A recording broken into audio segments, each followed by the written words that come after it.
Okay. Are you ready? Forcing Jayla to take a shot because she don't drink. Okay, cheers. Wait. Cheers. Okay.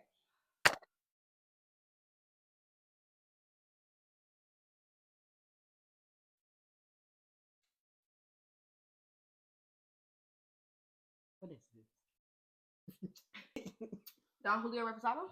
That is horrible. Jayla said Don Julio need to go out of fucking business. Okay. So, I'm Savannah. And Jayla, I want you to introduce yourself, but also tell them about all the fucking hats you wear because you do a lot of shit.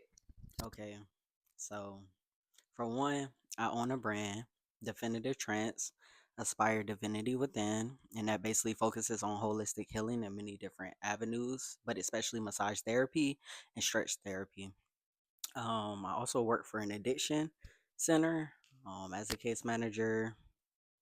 I do mental health. Yeah, basically the whole holistic mental health. Yeah. She do it all. And also, I feel like I want to say we talked about like this before. Do you remember?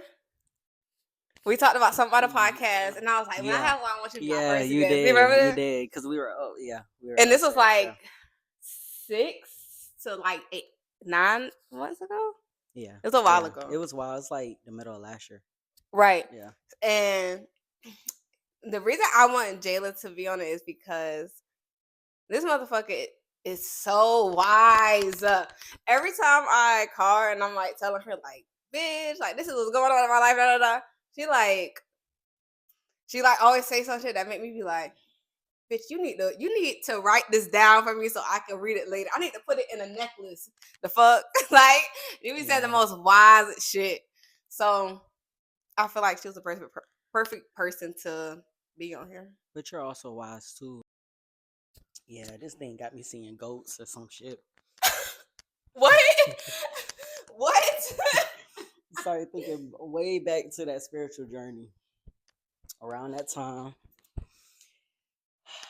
just being surrounded around animals, things like that. So it takes me back to that time where really healing took place. A lot of crying, a lot of detoxing, like that healing where people basically cry and just detox their whole body. Yeah, true. What did we? I, Well, we talk about a lot. yeah. Okay, Let's get into so it. just disclaimer: I love Will Smith and Jada Pinkett Smith. Me too, by the way. I always say that Will is my daddy. Like I'm like Will is my father. Like I am obsessed with the both of them. So it's crazy that you even said that when you came in. Yeah, so I listened to Will Smith whole book. Amazing. I recommend it for anybody. That dude is a storyteller. And he would keep you engaged and everything. His life is not what people think it was. But now I'm on Jada Pinkett Smith book. I'm like on chapter 13 or so. And the last chapter that I was listening to, she basically talked about sacrificing yourself to be loved by others. So I feel like she was making an example as like basically in her life and her marriage she sacrificed herself for others happiness. And so she was basically saying, is it more courageous to like sacrifice yourself for someone else or yourself? So yeah. What's your thoughts on that? Like, So I think the courageous thing to do is to move on. And when I really, yeah, I really. do. And see, just a disclaimer, like I don't, okay, I may not practice it, but I do believe that it takes that, just because, yeah, I really feel like when you choose yourself, regardless of the situation at hand, whatever that looks like, whether that's staying, whether that's leaving, that's the most courageous thing to do. But because we seek love as well, a lot of times we stay in that cycle of toxicity because we're craving love. And so, like, it's acceptance. So if I do what this person wants me to do, then they accept me and they fully love me for me. And in Mm. reality, it's not that they fully love you for you, but it's the fact that you are abiding by their standards of what they think is right or what they think the relationship should be. Okay, so first of all, I love that you say that because I feel like we're both. I feel like we're both lovers, But I agree on. I think you gotta leave motherfuckers where the fuck they at. Like we be doing too much, and not say we. I mean women, but also me and you. I feel Yeah. like we both be doing too much of trying to like stick around and see it through and help people who almost don't want to be helped, or it seemed like that. You know what I'm saying? Yeah, I also think that is my flaw. I would say the biggest thing that I have to learn to accomplish is not staying in everything till there's nothing left. Because what you Mm, don't realize through that, you end up building resentment, whether it's for yourself or others, and that could be friendships or relationship. I yeah. just had this mentality to finish it out until there's nothing left, not realizing that when I say there's nothing left, there's probably nothing left for me to give either. And it's funny. I was telling my friend this yesterday, but I was like, I feel like right now, where I'm at in life, my biggest fear is staying after the expiration date because I've done that before, and I feel like it wasn't healthy on both sides. And but I do feel like when relationships go through big trouble, not like little small things, but when relationships go through big trouble, I feel like taking space is the only way to see it through. Like I feel like taking space, taking a break, breaking up or whatever helps everybody involved. I feel like staying and trying to trying to see it through does more damage because it's kind of like I'm thinking in the sense of like in every way, but for me personally, betrayal.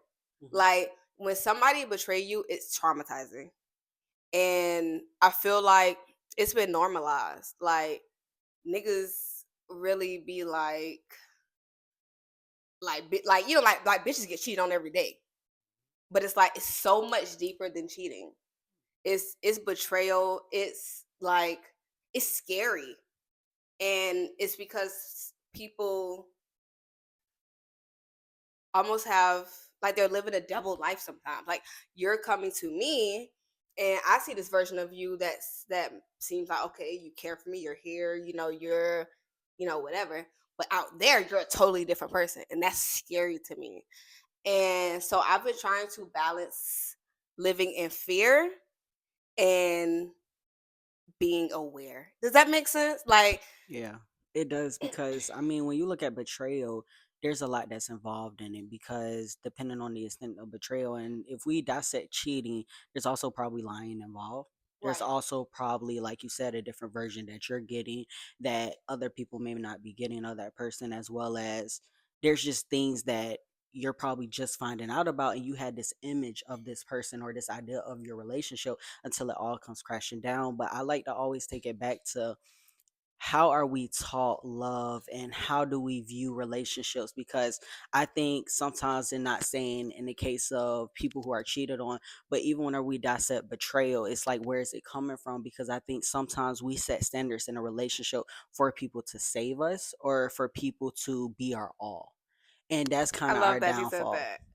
Yeah, because it's like when, like I always see, and as I'm growing and learning, like I'm Wait, always. wait, wait, sorry, Mhm, sorry. I don't want to cut you off, mhm. but do you think that a lot of anxious, attached people feel that way? Like they love in that way of wanting to be saved? You get what I'm saying? I think it's complicated because I think a mature person or a person that is self-aware would never look at it as, oh, this person is gonna save me, because in hindsight nobody can save you. So, like I say, understanding something is very different than implementing something. But when you have ancient attachment style, we gotta also look at where is that coming from. Is that coming from because I got cheated on before? Is that coming from, my dad or mother wounds or my family wounds? So it's a lot deeper and it's complicated because at the end of the day, it's all situational. But I do think that anxious attachment, they do put the emphasis on their partner caring for their needs, even in ways that they can't. Got And you. that's where the downfall ends up coming in, because sometimes we mistake relationships for being that thing that is supposed to heal us Hmm. or end up being what we view as a relationship should be. Not realizing that a lot of times when we're with someone, they have their own ideas of what that relationship should be or the things they want. And I think that people struggle with coming together as a unit Mhm. and figuring out not how to compromise, but how can this personality and that personality actually coexist to build a healthy relationship. Yeah, I feel like two relationships, like people get into relationships with like just thinking like, oh, like, this is gonna be so fun. I met this new person, they're funny, this and that, which matters. But I Mhm. feel like relationships are so much deeper than that. Like when you get into a relationship, it's like you have to think about this other person, how they were raised, how what their parents might have done to them to make them think the way that they think, which might be the complete opposite of how you were raised. And like sometimes when people do things that is different from the way that you were raised or the way that you think, you feel like it's like they're hurting you or they're not Mhm. considering you one whole time. They just don't know, not that they don't know any better, but their way of loving is different. That might be different from the way of your love, of the way Yeah. you love. But also too, I feel like relationships get kind of deep when people love, like if me and you are together and I'm loving you the way that I want to be loved, but that's not exactly how you want to be loved. Mhm. If that makes Yeah. sense. I feel like we're kind of like everywhere, but No, but see, when you dissect that, you think about betrayal and all that, it all plays a part because, like I said, betrayal is such a broad term. mhm, And some people feel betrayed just simply by not being loved correctly. But at the same time, when you do bring in childhood trauma or trauma and actually start to analyze that, a lot of people's trauma conflict to not even get to that point of the relationship to even listen to your partner in the sense that they need to be heard. But also, are you listened to in the way you need to be heard? And it's just this constant conflict versus like in past relationships. For me, I realized that I was leading through trauma, so I mm, wanted a family because I didn't have that. I mhm, wanted kids because I wanted to raise a kids in a family structure because I didn't have that, versus mm, not realizing that I'm also too leading with the trauma instead of healing it. Because now as I'm healing, I'm realizing everything I thought of a relationship and everything that I thought of this person should be to me, I realized was very damaging to the people that I was involved with. got And so I had to pull back because, in a sense, I betrayed them in many different ways by putting them on this pedestal that they didn't even ask to be on, all because I wanted them to be that person versus not giving them a chance to heal and truly see them for them. you. Yeah, yeah, I can see that. I love that. You see what I'm talking about? This motherfucker always knows something. And like it's also the like your way with words too, if that makes sense. Yeah, and I think like whenever I cancel out the world and I'm able to actually dive into myself, I can actually articulate better because back to relationships, I realize in relationships, it's hard for me to communicate in my genuineness because how genuine am I being in a relationship if I'm leading with trauma? I love that. Okay, so question: if you're with somebody, no, we'll take this back. When you were leading with trauma, right? How were you able to stop that or slow it down, or maybe just be aware of it? Because sometimes you can't stop anything, but you like, wait, like right now, I'm fucking tripping. It's not even you. I'm just, whatever. And then you catch it and kind of like, move differently. I think for me, it was heartbreak, not Mm. having the person I wanted or losing that Mm. bond because of the fact that it potentially, everything has two sides, then the truth and all of that, because even though there's two sides to the story, there's also perceptions involved that may not be 100% true even on my end. Just because you're in it, you're hurt, you don't see it fully from the outside viewpoint. So I say all that to say I had to realize how much damage I was contributing to my own pain. And Mm. so I think having to walk away from things to realize that I was damaging it too was probably my wake up call to be like, I don't want to ever be in this position again. And if I truly want what I deserve versus what I went through trauma, then I Mhm. have to heal that. Mm. Okay, I love that. I feel like in a lot of ways, I am the type of person who kind of lead with trauma, and I try not to though. Like honestly, this past year has been diabolical for me. Hmm. Oh, I thought for a lot of people. Yeah, I would say that this past year. It's been insane. And I think that I have like it's been crazy, but it's also been like I've been looking at it as a blessing because it it made me look at things so much differently. Like not to quote my friend Ariana Grande, but but she once but she once said, "All them demons help me see shit differently. So don't be sad for me." And that's exactly how I feel about life. Like, Fuck with Ariana. period. Cause she be knowing some shit. Yeah, yeah. But yeah, and and it's so true. Like, them demons really did help me see shit differently. Like, I really like it was really bad for me, but it made me realize so much in a lot of different ways. Like, sometimes I feel like we naturally play victim, and sometimes we're just living in like karmic debt in a way. And it's like it'd be hard to see because maybe something you did to somebody else, you may be in a whole different situation, and now this person is doing something to you, but it's like, bitch, remember when you did that to somebody else? Like, and I feel like because you didn't do it to that person, you be thinking like, oh, this person is so fucked up, and this and that, but it's like you once did that, or you did something like that in a different way. And so I feel like I feel like we naturally play victim to the shit that we do sometimes. What do you think? Yeah, and I also think when you talk about karmic debt, that's also generational too. So Mm, it's also like I always say, like the trauma that you're experiencing or the karmic debt that you're trying to heal also started the moment you was in your mother's womb and what she was going through too.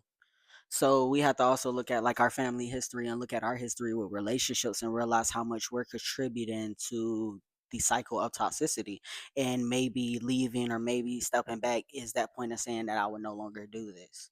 mm, Because what we don't realize is how much our families past wounds impact our decision to this day, because it's generational, it's cycle. Like I even realized in my own family, like generations down, like the stories, like they stay way too long or they stay in situations that they know are wrong, but they're looking for love. mm, And I spent my whole childhood looking for love. So that's why I say, mhm, leading, you don't really know where it stems from. And then what's crazy is it translates to even your current situation. mhm. So, like, maybe not having a dad in the home fully, things like that. Like, that may have contributed to you carrying on that trauma Yeah. as well. So, Like even if a lot of shit don't even be on purpose, you just do it. yeah, and like if you've never known anything different or you're not self aware of it, how can you change it? Or it's not even because you could be self aware of it, you can know it. Like I could read a book, but if I don't do anything with that knowledge, then it's just a book. For So, sure. I agree. Um Also too, to kind of like go off of that, I feel like first of all, I noticed so much about myself in this past like year, damn near. boy, I'm saying that shit Like crazy. so much, and it's like to go off of what you said, like I was raised like my sister is how old am I? I'm 26, she's 31. My little brother is 16. So we're all pretty spread apart. Me and my sister's only like 5 years apart, but that's still a big gap. You know, a 10-year-old and a 15-year-old, y'all So on. you was basically the middle child. Yes, I am, Rachel. Yeah, and I feel like, but my sister has always been a road runner. So it's like she ain't this bitch damn near moved out when she was 15. So like I feel like most of the time I was an only child, and I never really noticed the way that I act. Like, and also my mom is a workaholic till this day. She's a serial workaholic, and so I spent a lot of time like alone a lot. So I'm used to being in my room Mhm. and being alone and being in my own space.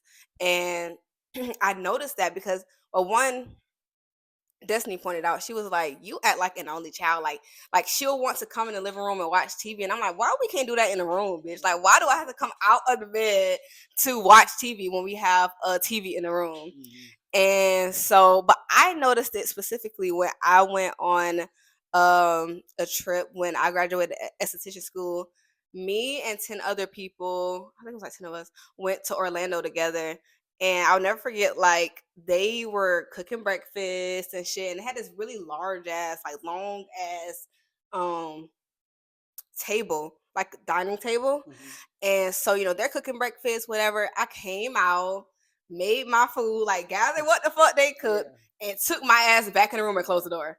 Like, and I was sitting there eating. I'm just like, just thinking, probably just going on my phone. I was like, they're probably out there at the table, but I'm so used to the way that I've always been that I Yeah. didn't even notice. Like, bitch, you're kind of shutting yourself off from these people, or just like I do that in general. Like, and So I was gonna ask, do you create solitude in your relationships with your partner?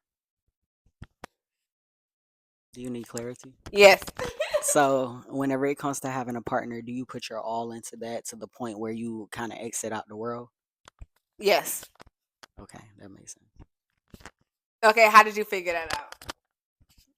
Well, you mentioned like how basically you're perceived as the only child, basically like your solitude. But a lot of times when we shut things out or we try to escape, sometimes through that we try to escape through love too, to gain what we want and desire as well. Because maybe it wasn't fulfilled when we were children or teens or even as adults. And so the best way that we get the most fulfillment is from pleasure of relationships. So that's why I asked. Okay, so y'all, do you see the fuck? Like, how the fuck did you even figure that out?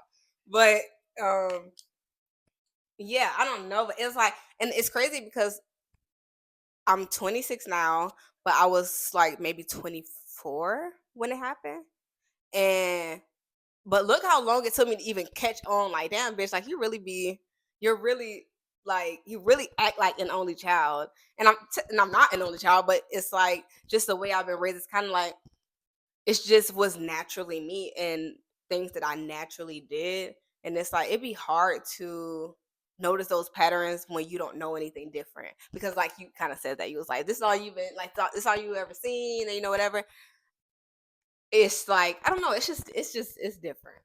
Yeah, and you mentioned that your mom was a workaholic too. And you being a middle child, that's kind of like the I don't want to say the one that struggles the most because that's not true. It can go. It depends on how you look at the situation, how you dissect it. But usually, the middle child can be the one who is overlooked or underlooked Mm, most. I've heard that. That's crazy. Yeah, so like in result, they can create that solitude or just be in the middle. Because even being the only child, you could be the one that's in the home, such as you had a sibling who's older like me. I'm older than all my siblings. Yeah. So Kenley, my little sister, she's technically like the middle child, but she acts as the basically the older one in the home because I'm not there.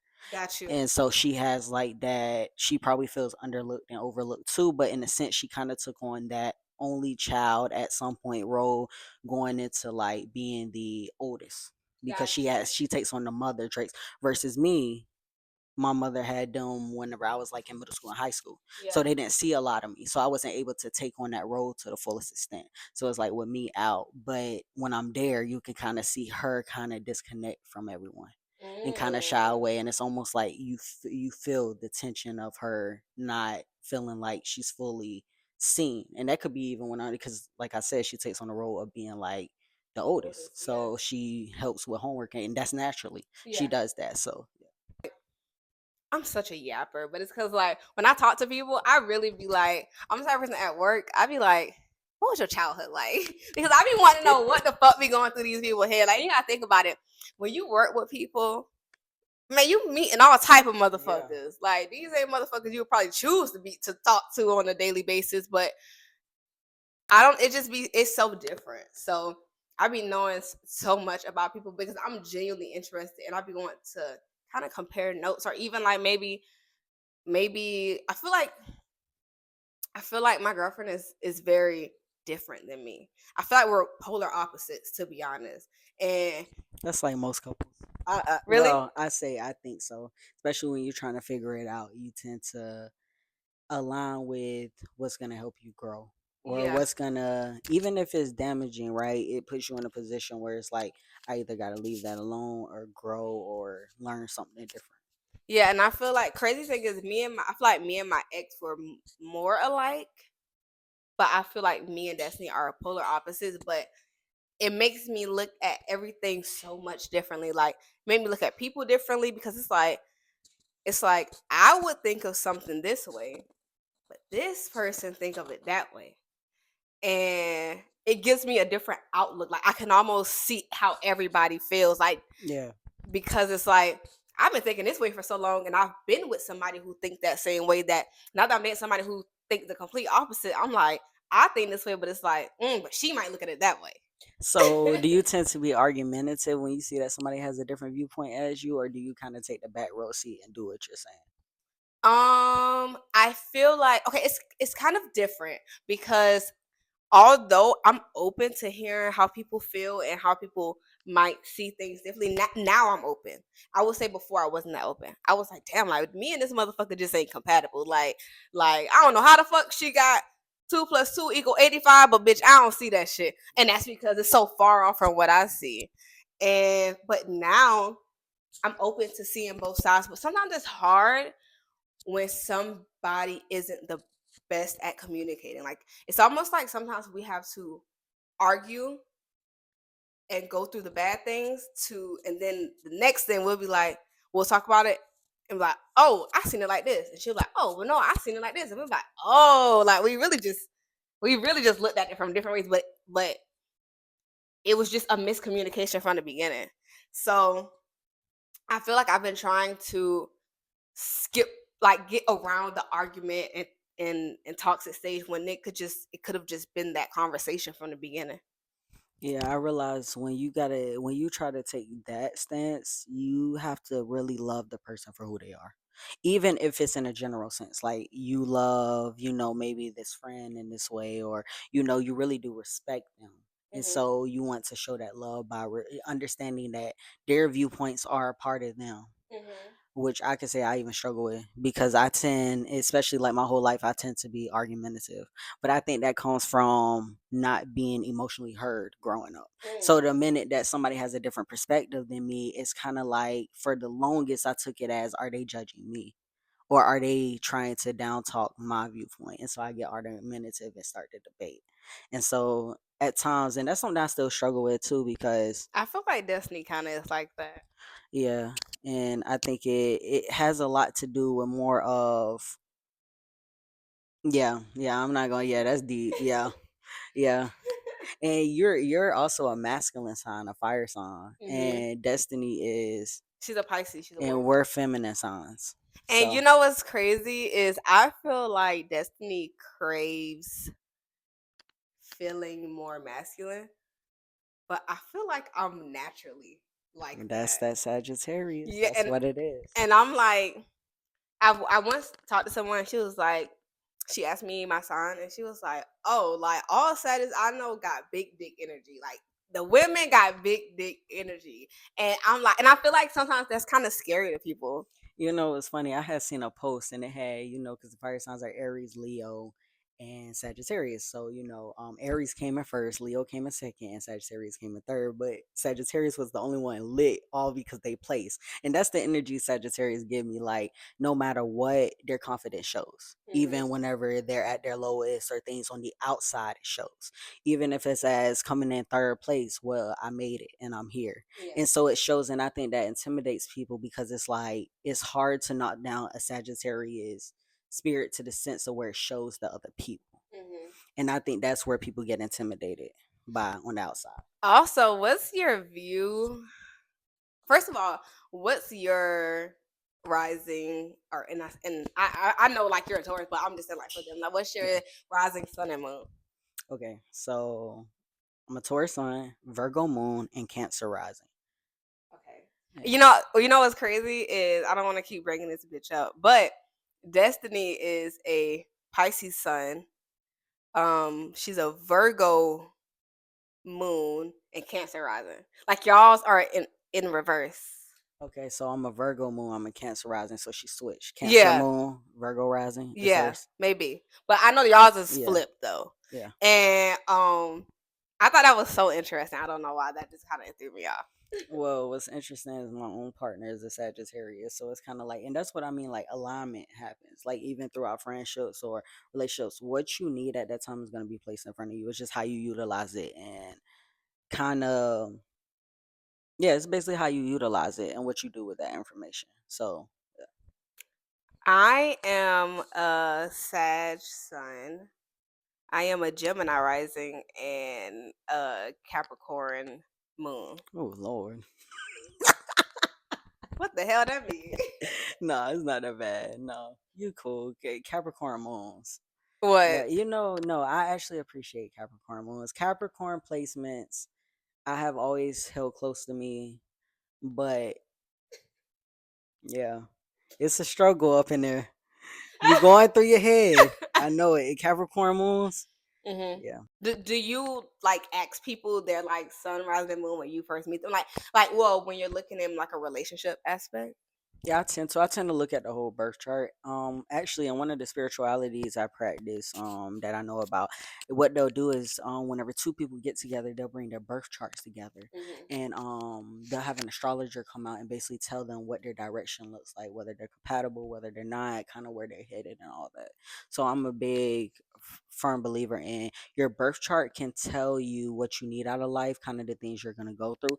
It doesn't have to. I don't believe a birth chart is say all though. I do think you can grow, you can heal, like those things, but I do think your birth chart is put in place. It's kind of like when you're born, it's like the universe took, like, I seen a post that said like the universe took like a screenshot of you and what your life is going to be like. Mm. That's crazy. I never that's interesting that post you Yeah. seen. Yeah, because I mean your whole birth chart can tell you, like, I just looked up recently where's the best place for me to live and succeed, which is Brazil. That's like one of the main places where I'm going to succeed. But you wanna know something that's so funny is that I we had a conversation about I was telling you that I love YouTube. I've been watching YouTube a lot lately these past like maybe 4 or 5 months. Like I am a kid that's on the iPad watching YouTube. Like that's me. And I love like self-development videos. And one of the people that I follow is Fluid. She's a girl and she's really cool and she's into like spirituality and a lot of like deep shit. And I watch her a lot. And I literally seen a video of hers today where she was saying she like this is a sign for me but also everybody who wants to, like if your soul or spirit has been calling you to move out of like the United States, like this is your sign to do the research to do it. And ever since I've been young I always wanted to move, especially when I turned 19 and I kind of lived in New York and I went to Canada a lot and I was like I don't want to live in the United States. Like I kind of hate it here.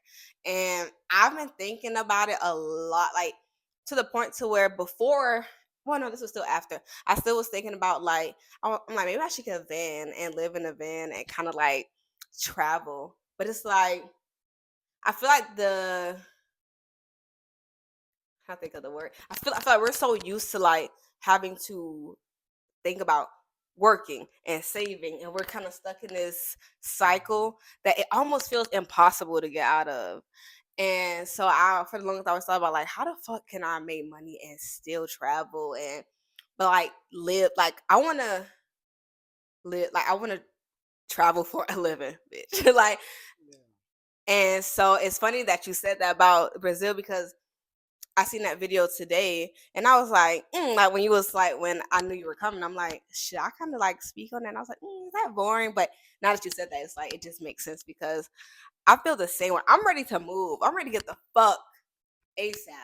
Like, I think that everybody once in their lifetime should move out of their comfort zone or environment. And that's including whether that's state wise, whether that's, whatever country you're a part of, whatever. I do think that it's a learning experience, even if you go on a visa for a few months, even if and what I would recommend too is look for, depending on where you want to go, look for jobs that may be in the missionary or something like that. Like, look for jobs like that or look for freelance jobs, like find a trade that you're really interested in, and yeah, because freelance job, it could be as simple as you being a blogger, or you looking at people's posts or reading books and mhm. writing reviews on them and stuff like. Okay, so what's going to be our goals for 2025 when it comes to releasing ourselves from toxic cycles? I know my first one is relearning myself, Okay, I love that. rebuilding like hmm who I am, as well as figuring out how I can break that cycle in terms of what do I need to eliminate and what can I add to help me.